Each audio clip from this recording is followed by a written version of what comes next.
साथीहरू बेलुका भएको थियो बिर्तामोड आउँदै थियौँ पेट्रोल सकिएर बिचक भयो बाटोमै हामी अनि पेट्रोल हाल्न आँटेको झन्डै यहाँ रहेछ अगाडिपट्टि अनि मेरो छोरा युरोमसँग आएको थियो त हेर न हेलो भन्ने साना हाई हाई 230 अरे साथीहरू यहाँ म हाल्नु जाँदैछु तर काठ चाहिँदैन नि हो त्यो लिएर आउँछ साना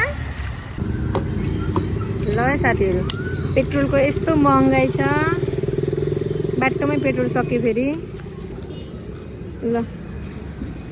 जाऊ जाऊ जाऊ भयो भयो ल यो पनि लैदेऊ साना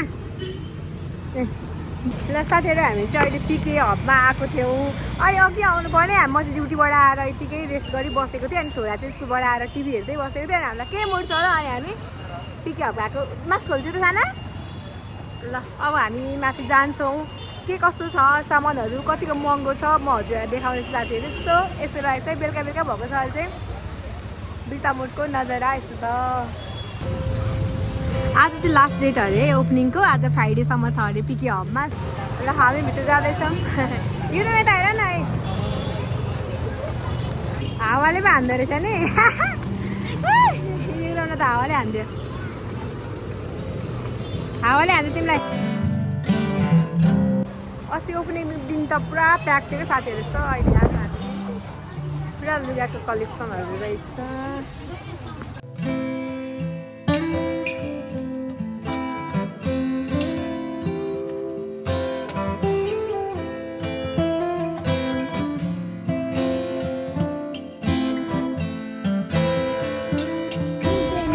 खेल्ने हेर्नु पऱ्यो चाबी राख्ने ममाको छ त चाबी राख्ने मन पर्यो राखिदियो भने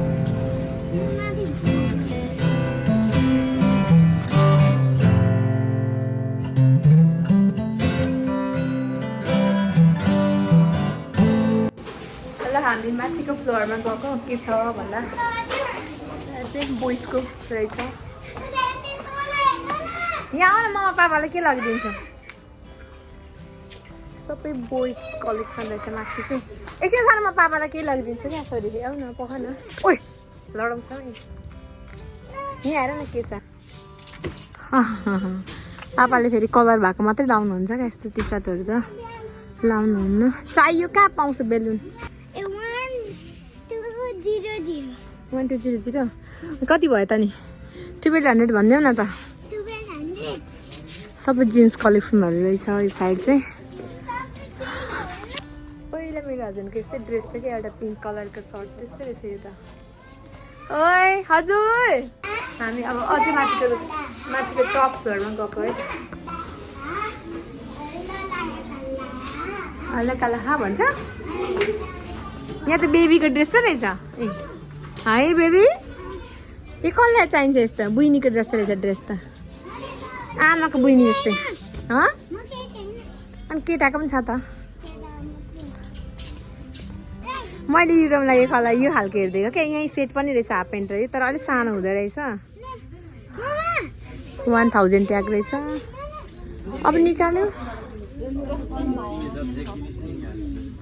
युरोपले कुदाएर मलाई त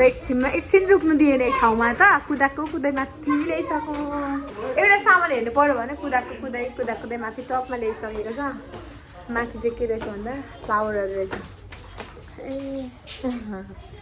वाउ क्युट युरोमको टार्गेट यस्तो रहेछ माथि टपमा चाहिँ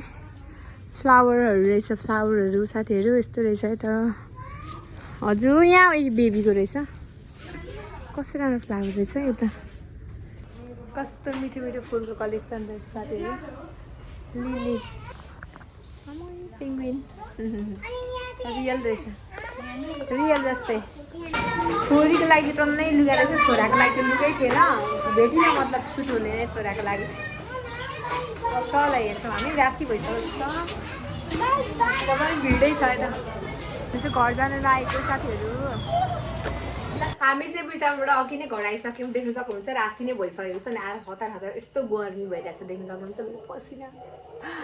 पसिना भइसक्यो अनि के किने भन्दा चाहिँ म मेरो बेबीको लागि मात्रै सपिङ गराइदिएको खासमा मैले त केही पनि किन्न पनि यस्तो खालको छ यस्तो बेबीको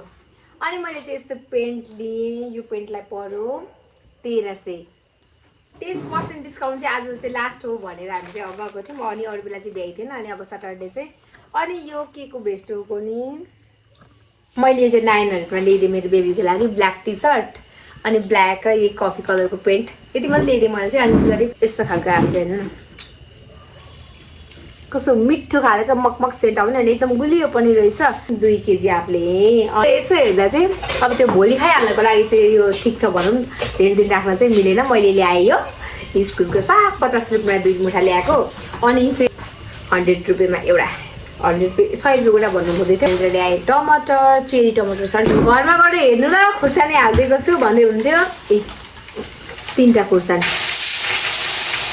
5 रुपियाँ गोटा पर्यो अनि साथीहरू अहिले चाहिँ असारमा फल्ने खालको यो असारमा हुने खालको नसपाती अरे हेर्नु न कस्तो खालको म त देखेकै थिइनँ यस्तो खालको त यो चाहिँ असारमा फल्ने खालको नसपाती अरे खाँदा त मिठै रहेछ गुलियो गुलियो खालको छ यो नसपाती ल्याएँ मैले हरियो छ तर मिठै छ खाँदाखेरि त खाना पनि पकाउनु थालिसक्यो साथीहरू खानामा मेरो कुकरमा सिटी लाग्दैछ अनि यो चाहिँ माछा हेर्नु कुन खालको माछा यो पैया माछा होला सायदको त कस्तो ठुल्ठुलो खालको अनि हाम्रोमा जहिले आइराख्नु हुने क्या आमा हाम्रो मेडिकलमा यसो चेकअपहरू गराउनको लागि भनेर ल्याइदिनु भएको अरे अनि यसरी